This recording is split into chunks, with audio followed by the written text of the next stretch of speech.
So to get a Spitfire flight, you might want to line up at the Warbirds Rides kiosk at the western end of the field, just close to where the Spitfires are parked.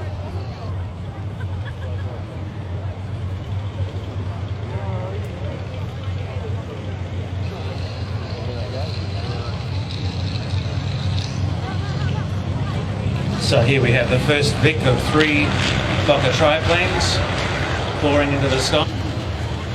And now the third Vic of 3 triplanes underway with a Fokker D.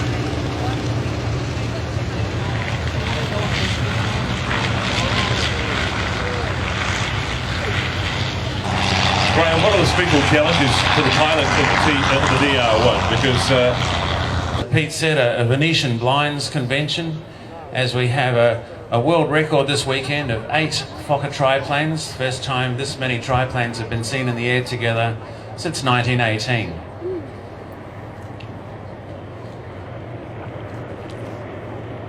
So a Vic of 5 triplanes, then 3 triplanes, and then the Fokker D7, which was the aeroplane that replaced the triplane in service.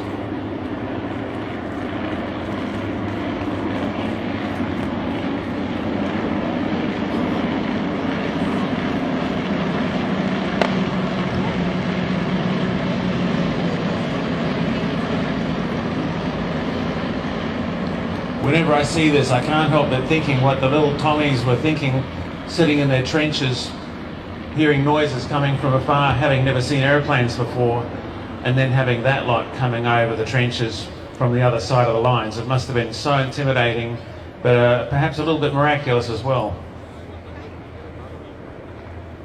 As Richard's taxiing his pit special down from the left in crowd centre, please give him a wave and a big hand. He certainly earned it this morning.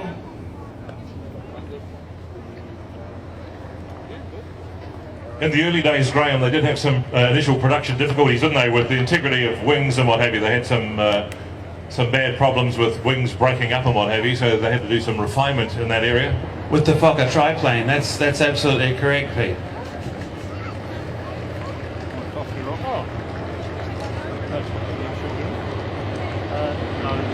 And here they come. Look at that.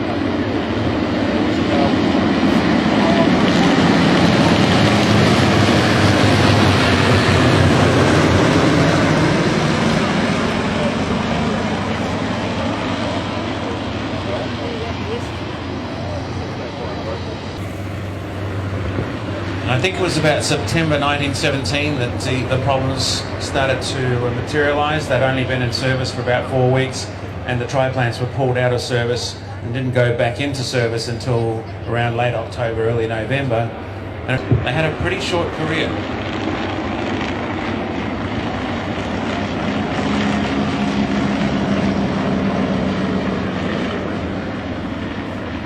And the majority of these World War I aircraft, as many of you know, are brought to us this weekend by the folks from the Vintage Aviator Limited in Wellington, and they keep their aircraft based, some here at the Omaka Aviation Heritage Centre and some up at Masterton at Hood Aerodrome.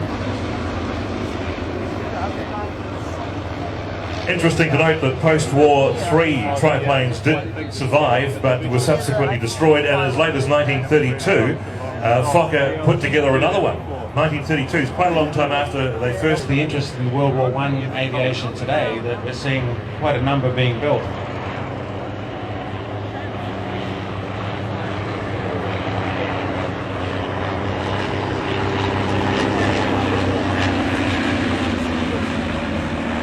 I would estimate that as many as 60 to 80 triplanes have been built over the last 20 to 30 years, effectively replacing about a quarter of the... The original DR1s had a maximum speed of 115 miles an hour at sea level.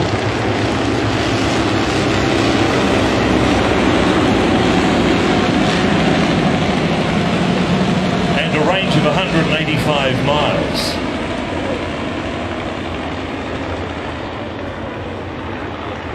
About how that could ever be.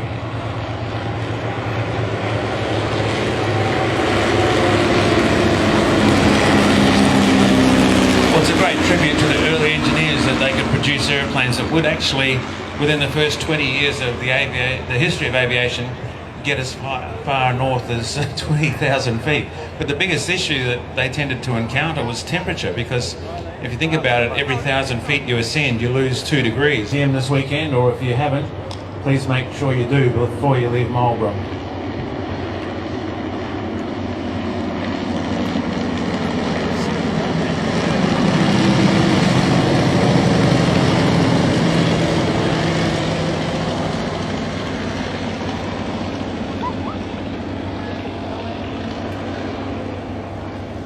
Yeah, an amazing sight. Coming to an end now as the first aircraft approach runway 25, and the final flight of 4 peels away to position themselves on downwind.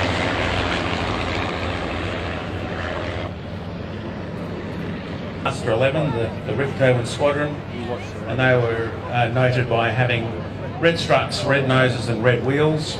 And of course their leader, Manfred von Richthofen, had an all-red triplane. Manfred von Richthofen's aircraft, the second one was Steinhauser's aircraft. The third one, the all-black triplane, is an interloper. That's actually in the colours of Josef Jacobs, who was not a member of Astra 11. The next one over the fence is Lieutenant Wenzel with the black and white stripy leading edges.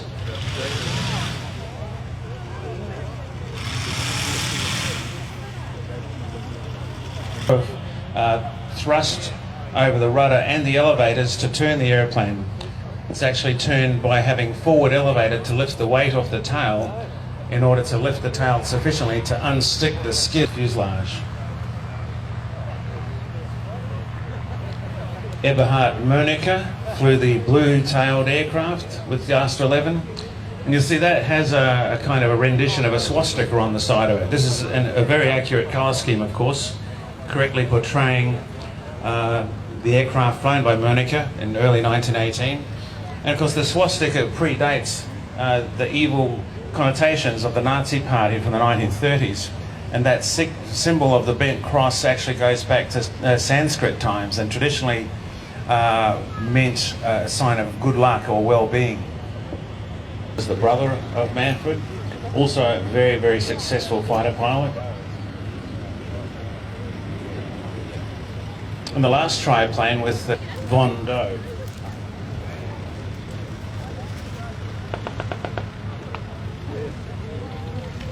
And here we have the Fokker DR1 now on the ground. As the 3 Spitfires return, the 2 Spitfires, is that Gavin Conroy, our resident photographer, has been taking some air-to-air photographs for Classic Wings magazine, of course.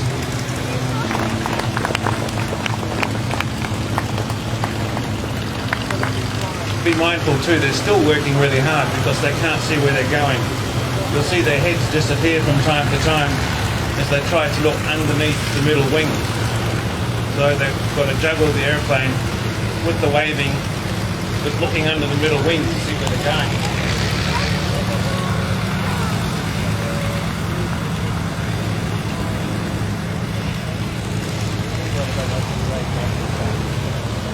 Yeah.